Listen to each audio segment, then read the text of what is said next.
Saudi अरब ने भी जो ये डिसीजन लिया है कि अब इजी बेल आउट्स पर पाकिस्तान को पैसे नहीं मिलेंगे। इजी मनी भी सऊदी अरब भी अब पाकिस्तान को देने को तैयार नहीं है। हिंदुस्तान कोई जनूबी कोरिया या ताइवान नहीं जो मगरिब के दबाव में आ जाए, और साथ ही साथ ईरान ने हिंदुस्तान को तेल फरोख्त करने की पेशकश भी कर दी है। Saudi Arabia tells Pakistan no more easy money. सऊदी अरब ने पाकिस्तान को यह वाजे कर दिया है कि अब इतनी आसानी से आपको पैसे नहीं मिलने। इंडिया जो है वो एक राइजिंग सुपर पावर बनने जा रहा है, एक राइजिंग पावर है। यूएस और चाइना के बाद किसी का नंबर होगा तो वो इंडिया का होगा। डॉलर में ट्रेडिंग कम होती जा रही है।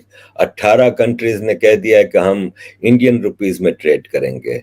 रशिया भी कोशिश कर रहा है कि इंडियन रुपी को इंटरनेशनलाइज किया जाए। ईरान एक मुस्लिम कंट्री होकर इंडिया को इस तरह की ऑफर कैसे कर सकता है?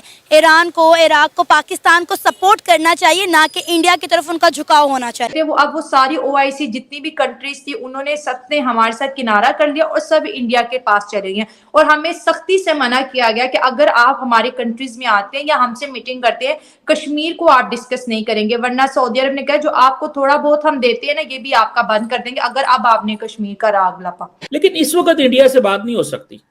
उसकी वजह यह है कि इंडिया के अंदर बड़ी एरोगेंस आई हुई है। आप यकीन करें हर बंदा अपना मुंह छुपाता फिर रहा है। मैं और की क्या बात करूं, मेरी खुद की फैमिली बहुत ज्यादा बाहर सेटल अप होता है। पठान जो खैबर पख्तूनख्वा से बहुत से बाहर चले जाते हैं, तो वो कहते हैं कि हम जो है ना ऐसे दो बंदे जहां पे बैठे हो पाकिस्तान का जिक्र हो, हम तो फौरन वहां से हट के चले जाते हैं। देखिए इंडिया का पलड़ा भारी है इस वक्त, आपका पलड़ा कमजोर है।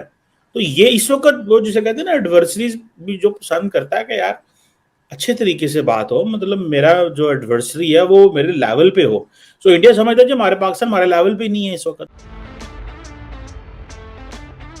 हेलो गाइस, स्वागत है आपका अफेयर गॉसिप्स न्यूज में। तो वीडियो में आगे बढ़ने से पहले हर बार की तरह फिर से एक बेनती है, चैनल को सब्सक्राइब करिएगा और बेल आइकन दबाना मत भूलिएगा। तो दोस्तों, कश्मीर का नाम अलापने वाले पाकिस्तान को ओआईसी ने तमाचा मार दिया है। ओआईसी ने पाकिस्तान को ये साफ साफ कह दिया है कि अगर तुम्हें भीख का पैसा चाहिए तो तुम्हारे मुंह पर कभी कश्मीर का नाम नहीं आना चाहिए। इसका सबसे बड़ा कारण है इन्वेस्टमेंट जो जम्मू एंड कश्मीर में हो रही है, और ये जो इन्वेस्टमेंट हो रही है ये कोई और कंट्री नहीं बल्कि ओआईसी कंट्रीज ही कर रही हैं। अब उदाहरण के लिए दुबई की एक कंपनी है इमार ग्रुप जो जम्मू एंड कश्मीर में अपना सबसे बड़ा मॉल तैयार करेंगी। इससे वहां के लोगों को भी फायदा होगा। और वहीं दूसरी तरफ अब ईरान भी भारत को सस्ते तेल की ऑफर दे रहा है, और पाकिस्तानी मीडिया ये चर्चा करता सुनाई दे रहा है कि ईरान को ये ऑफर भारत को नहीं बल्कि पाकिस्तान को ऑफर करनी चाहिए थी। तो खैर देखते हैं इस पर पाकिस्तान की मीडिया क्या कहती है।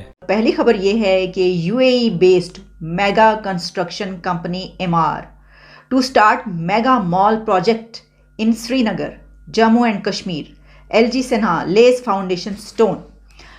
यह खबर defense.pk में भी पब्लिश हुई है। मेरी नज़र defense.pk में पब्लिश होने वाली इस खबर पर पड़ी तो पहले मैंने ये समझा कि ये हमारे कश्मीर, पाकिस्तान के कश्मीर में एमार कंपनी आ गई है और वो मेगा मॉल यहाँ पर स्टार्ट करने लगी है। तो ऐसे ही महसूस हुआ, बहुत खुशियाँ इसके ऊपर मनाई जा रही हैं। और यहाँ पर ये इस तरीके से पब्लिश हुई है कि thank you UAE, Kashmir gets first FDI project post article 370, UAE's MR becomes first overseas company to start a mega mall project in Kashmir।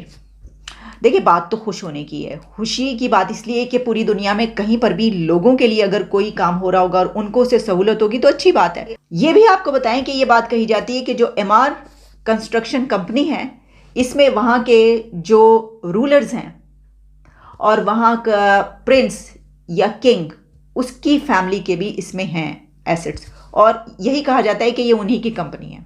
एक बहुत बड़ी कंपनी वहाँ पर तस्वर की जाती है कि Emaar a real estate developer from the UAE has become the first overseas company to invest in a mega mall spread over 10 lakh square feet in Srinagar, which will create more job venues and many areas will benefit from this. We will also sign several MOUs with UAE during the investment summit. ये कहा है मनोज सिन्हा ने। Prime minister Modi की development की तारीफ होती है या उनके फॉरेन रिलेशंस की तारीफ होती है या उनकी इकोनॉमी हैंडलिंग की तारीफ होती है? किस चीज को ज्यादा पसंद किया जाता है पाकिस्तान में? देखिए, पाकिस्तान में तो अवाम जो है वो इस चीज़ के लिए पसंद करती है कि इंडिया में हर चीज़ सस्ती है। इतनी है कि आप 100 रुपए में अपने लिए 3 दिन की सब्ज़ी आसानी से खरीद सकते हैं। जो आपके मनचाही सब्ज़ी है आप उसको परचेज़ कर सकते हो 100 रुपए में। हमारे यहाँ 100 रुपए की कोई हैसियत नहीं है। हमारे यहाँ सब्ज़ी का रेट 200-250 रुपए किलो से स्टार्ट होता है। एक गरीब बंदा जो 1000 रुपए दिहाड़ी कमाता है, वो 1000 में सिर्फ अपने घर दाल बना सकता है, रोटी के लिए वो बैठा रहे।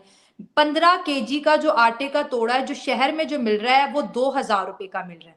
और जो कुछ लोग जो शॉर्ट करके कर रहे हैं, तो वो 2500-3000 रुपए में दे रहे हैं।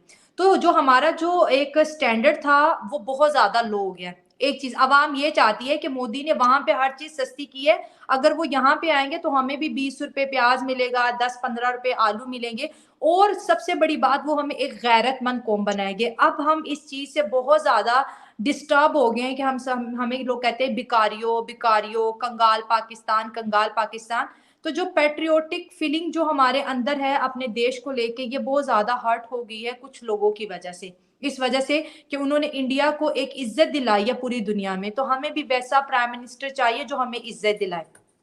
अब सेकंड चीज जो बहुत ज्यादा अहम थी, जैसे आपने कहा कि बाहर की दुनिया के साथ रिलेशनशिप, हमने इंडिया को बहुत ज्यादा दूर कर दिया था अपनी ऐसी स्ट्रेटेजी से कि इस्लामिक दुनिया और इंडिया के बीच बहुत ज्यादा, जिसे बोलते स्पेस हमने बना दी थी कश्मीर को लेके। ठीक है, कि इंडिया जो है जुल्म कर रहा है, वहां पे जो है राइट्स नहीं मिल रहे, मुसलमानों की वजह से उन पे तशद्दुद हो रहा है कि वो मुस्लिम है।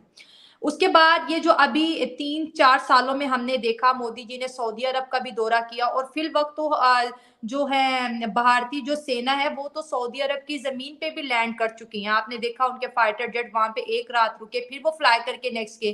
तो हमें आने वाले वक्त में हमें ऐसा लगता है कि सऊदी अरब जो है वो जो हमारी जो सर्विस लेता है आर्मी की, उसको भी कहीं ना कहीं इंडियन सर्विसेज के साथ रिप्लेस करने जा रहा है, लग रहा है हमें। ठीक है, क्योंकि सऊदी अरब हमसे बहुत दूर जा चुका है और भारत के साथ उसके रिलेशनशिप बहुत ज्यादा स्ट्रॉन्ग हो गए हैं। तो वो जो एक कश्मीर हम कहते थे, वो अब वो सारी OIC जितनी भी कंट्रीज थी, उन्होंने सबने हमारे साथ किनारा कर लिया और सब इंडिया के पास चले गए। और हमें सख्ती से मना किया गया कि अगर आप हमारे कंट्रीज में आते हैं या हमसे मीटिंग करते हैं, कश्मीर को आप डिस्कस नहीं करेंगे, वरना सऊदी अरब ने कहा जो आपको थोड़ा बहुत हम देते हैं ना, ये भी आपका बंद कर देंगे अगर अब आपने कश्मीर का राग लपा। तो दोस्तों आज की वीडियो में इतना ही, मिलते हैं ऐसे ही किसी नेक्स्ट वीडियो में, तब तक के लिए पीस आउट एंड जय हिंद।